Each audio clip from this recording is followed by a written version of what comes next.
ایسے حالات میں اللہ تعالیٰ نے اس پر امن ماحول میں ہمیں ماہ مبارک نصیب فرمایا ہے، یہ اس کا خاص فضل ہے، یہ اس کا خاص کرم ہے، یہ اس کی خاص عنایت ہے، یہ اس کی خاص بخشش ہے۔ اللہ کے نبی علیہ السلام نے صحابہ کرام رضوان اللہ علیہم اجمعین کے سامنے رمضان المبارک کا تعارف اور اس کے تمہیدی کلمات اور اس کے فضائل و برکات کو بیان فرماتے یہ فرمایا، اے لوگوں، تمہارے اوپر ایک عظیم مہینہ سایہ فگن ہونے والا، ایک عظیم مہینہ تمہارے اوپر سائبان کرنے والا ہے۔ جس طرح رحمت کے لیے بارش کی دعائیں کی جاتی ہیں اور پھر بدلی آتی ہے، وہ آسمان پر چھا جاتی ہے اور پھر اللہ تعالیٰ اس بادل کے ذریعے سائبان بنا کر بارش نازل فرماتا ہے اور پھر زمین کو سیراب کرتا ہے، اسی طرح اللہ تعالیٰ نیکیوں کے اس ماہ مبارک میں، نیکیوں کے اس سیزن میں اللہ تعالیٰ اپنی خاص برکتیں نازل فرماتا ہے۔ فرمایا تمہارے اوپر ایک عظیم مہینہ سایہ فگن ہو رہا ہے جس کو اللہ تعالیٰ نے بڑی برکتیں رکھی ہیں۔ پھر ان برکتوں کا تفصیلی تذکرہ اللہ کے نبی علیہ السلام نے فرمایا۔ برکت کیا ہے میرے دوستوں؟ ایک روٹی ہے، دو آدمی اس کو کھا لیں اور ان کا پیٹ بھر جائے، یہ برکت ہے۔ چار روٹی ہے، ایک آدمی کھائے اور اس کا پیٹ نہ بھرے، یہ کثرت ہے۔ لوگ کثرت کو برکت سمجھتے ہیں، حالانکہ کثرت الگ چیز ہے، برکت الگ چیز ہے۔ تھوڑے میں اللہ تعالیٰ خیر کے ساتھ اس کی ضرورت پوری کر دے، یہ برکت ہے۔ زیادہ ہو اور زیادتی کے باوجود ہماری خواہشوں کا پیٹ نہ بھرے، یہ کثرت ہے۔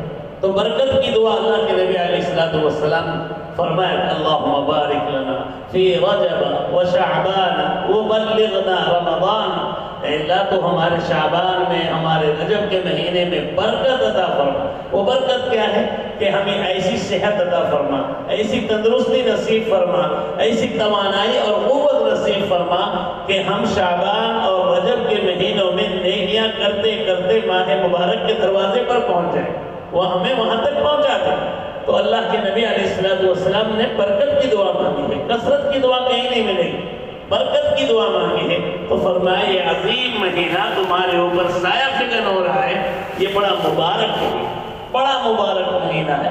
پھر اس کی برکتوں کے بارے میں فرمایا، فیہ لیلۃ خیر من الف شہر، اس کی برکتوں کا اندازہ کرو، ایک رات ایسی ہے کہ جو 1000 مہینوں سے بہتر ہے، افضل ہے۔ رات ایک اور اس رات کی عبادت 1000 مہینوں سے زیادہ، 1000 مہینوں سے زیادہ ایک رات کی عبادت، کسی کا نام تو برکت ہے۔ تو کتنا عظیم مہینہ ہے میرے دوست۔ 1000 مہینے ہم زندہ رہیں گے یا نہیں رہیں گے، 83-84 سال تک مسلسل عبادت کرنے کی اللہ ہمیں توفیق دے گا کہ نہیں دے گا؟ 100 سال کی لمبی عمر ہوگی کہ نہیں ہوگی؟ لیکن اس عظیم مہینے کی برکتوں کا اندازہ کیجئے کہ اگر ایک رات تمہیں مل گئی تو سمجھ لو تم نے 83-84 سال کی عبادت مسلسل کر لی۔ اور عجیب و غریب بات یہ ارشاد فرمائی کہ اللہ تعالیٰ اس مبارک مہینے میں نیکیوں کا سیزن اور بھاؤ بڑھا دیتا ہے۔ دنیا والے اس ماہ مبارک میں اشیاء کے بھاؤ بڑھا دیتے ہیں، جو چیز کل آپ کو 100 روپے کی مل رہی تھی آج وہ 200 کی ہو جائے گی۔ دنیا والے اس مبارک مہینے میں اپنی معاشی حالت کو درست کرنے کے لیے چیزوں کا بھاؤ بڑھا رہا ہے، لیکن اللہ رب العالمین آپ کی نیکیوں کے بھاؤ کو بڑھا رہا ہے۔ اللہ اللہ اللہ کی شان دیکھیں۔ فرمایا کہ یہ عظیم مہینہ ہے، بڑا مبارک مہینہ ہے۔ اللہ تعالیٰ نے اس مبارک مہینے میں ایک ایسی رات رکھی ہے جو 1000 مہینوں سے بہتر ہے۔ پھر فرمایا کہ اللہ تعالیٰ نے اس ماہ مبارک کے روزے تمہارے اوپر فرض ہیں۔ اس ماہ مبارک کے روزوں کو اللہ نے فرض کیا ہے، لیکن برکت کا عالم یہ دیکھیے کہ اگر آپ اس مبارک مہینے میں ایک روزہ رکھیں گے تو ایک کے بدلے 70 روزے رکھنے کا اجر و ثواب آپ کو ملتا ہے۔ اس ماہ مبارک کی برکت اور خصوصیت یہ ہے کہ اگر آپ کا ایک روزہ چھوٹ گیا کسی بیماری کی وجہ سے یا کسی پریشانی کی وجہ سے یا حالت سفر کی وجہ سے، اور پھر آپ رمضان کے بعد اس کو رکھ دیجئے تو ایک روزے لیکن اگر اس مہینے میں آپ ایک روزہ رکھیں گے تو اللہ تعالیٰ اس ماہ مبارک کی برکت سے ایک روزے کا اجر و ثواب آپ کو 70 روزوں کے برابر عطا فرمائے.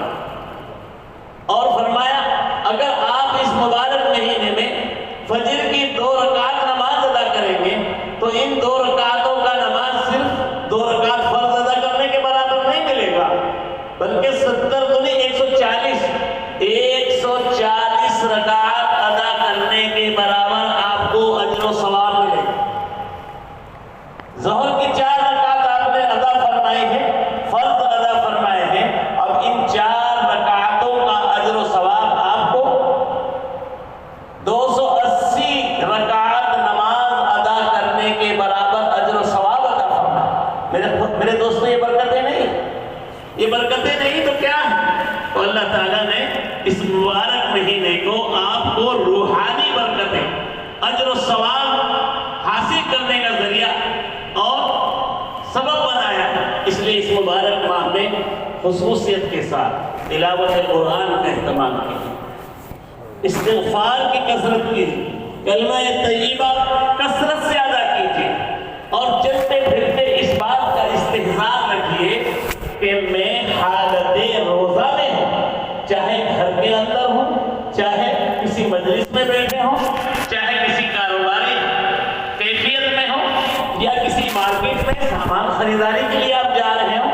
آپ کو ہمیشہ اس بات کا استحضار رکھنا ہے کہ میں ایک خاص کیفیت میں ہوں، میں نے اللہ کے لیے روزہ رکھا ہے. تو اللہ کے لیے صرف بھوکا اور پیاسا رہنا روزہ نہیں، زبان کا روزہ ہے، نظر کا روزہ ہے، ہاتھ کا روزہ ہے، پیروں کا روزہ ہے، گفتگو کا انداز کیسا ہو، دوسروں کے لیے اذیت کا ہم سامان نہ بنے. ان تمام چیزوں کا دوستو ہم نے روزہ رکھا. کیفیت کے ساتھ اگر آپ رمضان گزاریں گے انشاءاللہ آپ کی زندگی کے اندر خیر اور برکتیں، سعادتیں اور اجر و ثواب کی کثرت آپ کو حاصل ہوگی. اللہ رب العالمین ہم سبوں کو اس کیفیت کے ساتھ